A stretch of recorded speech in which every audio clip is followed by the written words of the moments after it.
Hey everyone, welcome back to Yamcha Therapy, where we talk about the things that shape our thoughts, influence our decisions, and affect the way we live, sometimes without us even realizing it. I'm Hayden, and today I want to talk about something that's literally everywhere: fear. I mean, let's be honest, doesn't it feel like the world is getting scarier?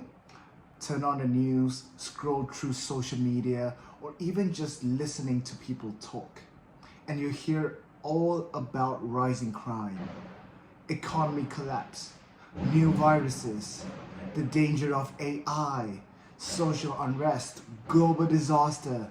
It's like one bad thing after another, and it's so exhausting.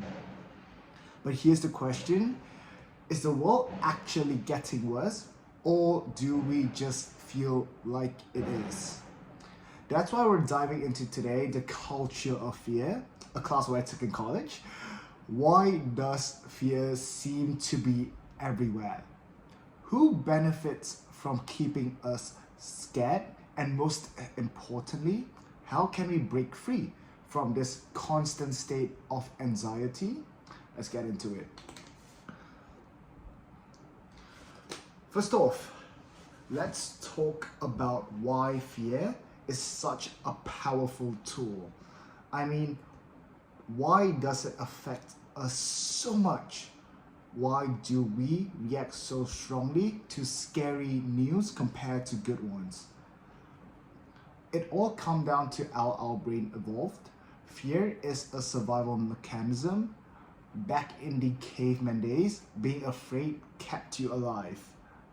If you saw a rustling in the bushes, you had to assume it was a predator, because if you didn't, you might not live long enough to learn from that mistake. Fear kept our ancestor on high alert. Now fast forward to today, we're not running from saber-toothed tiger anymore, but our brains still react the same way to threats. Except now, the threats are things like bad news, political fear, fear-mongering, or scary social media posts. Our brains haven't caught up to modern life.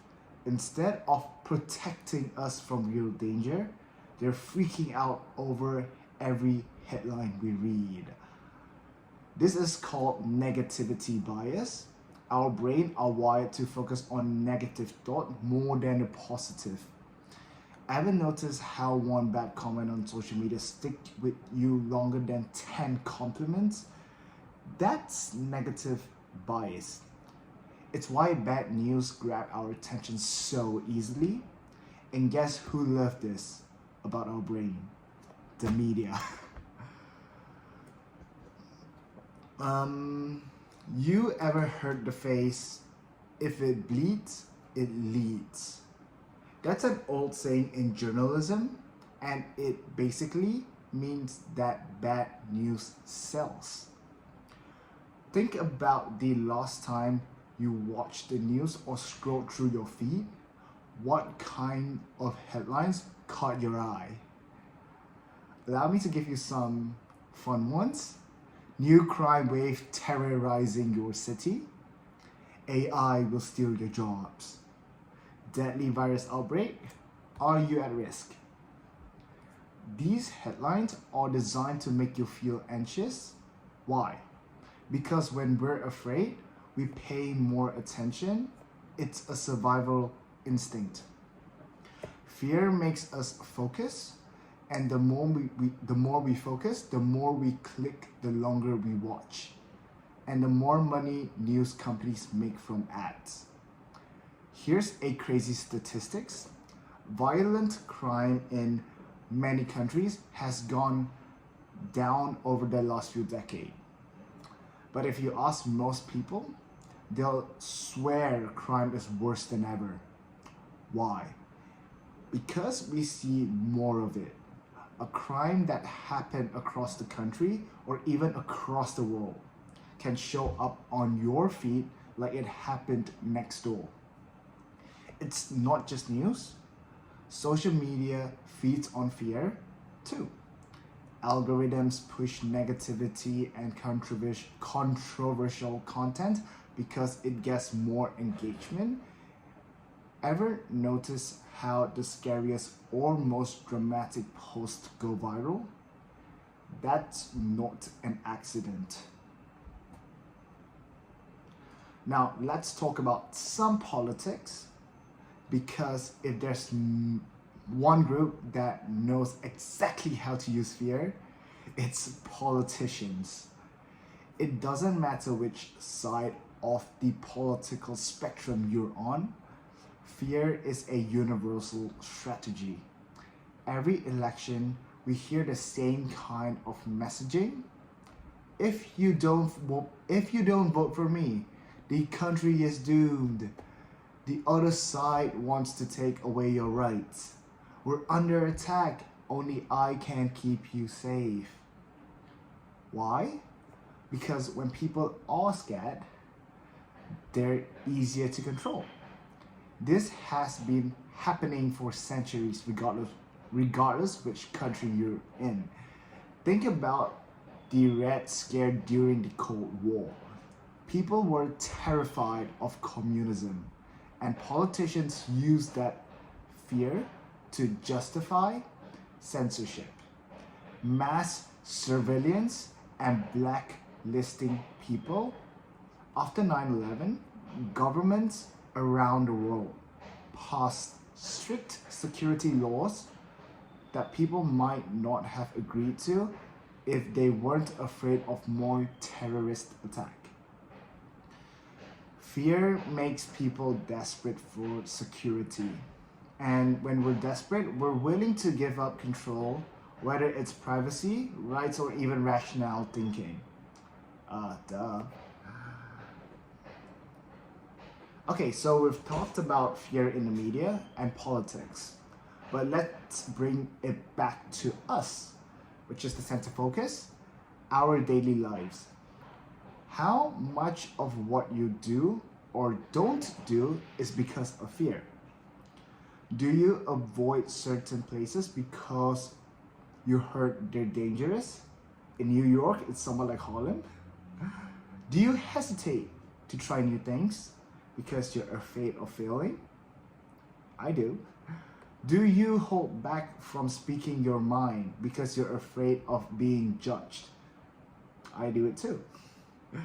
Fear doesn't just shape society, it shapes us personally. It keeps us from taking risks, from questioning things, from living the lives we really want to live. And most of these fear, they're not even real.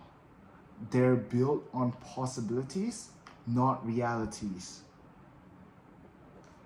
So how do we escape this constant fear cycle? How do we stop being manipulated by fear-based messaging? Here are a few things that might help you. 1. Question everything.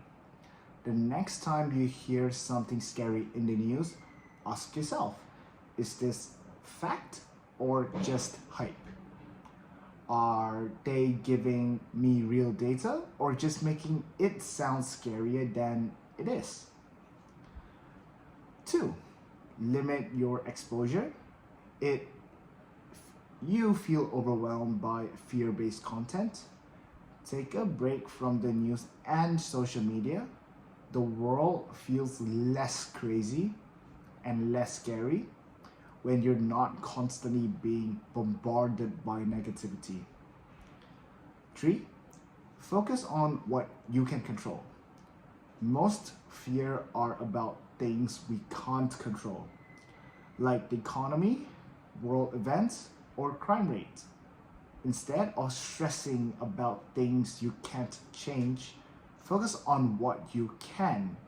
Your daily habits, your mindset, your own growth, for example. So 4, you can challenge fear with action. Fear thrives on inaction. The more you avoid things because of fear, the bigger the fear gets.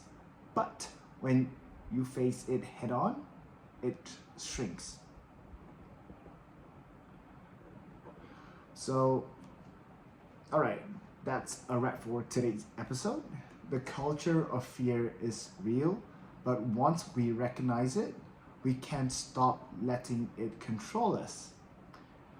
If this episode made you think, share it with someone who might need to hear it. And I'd love to hear your thoughts. DM me on the comment section or private message me. Thanks for tuning in to Yamcha Therapy. Until next time, stay aware, stay curious, and most importantly, don't let your fear run your life. Thank you.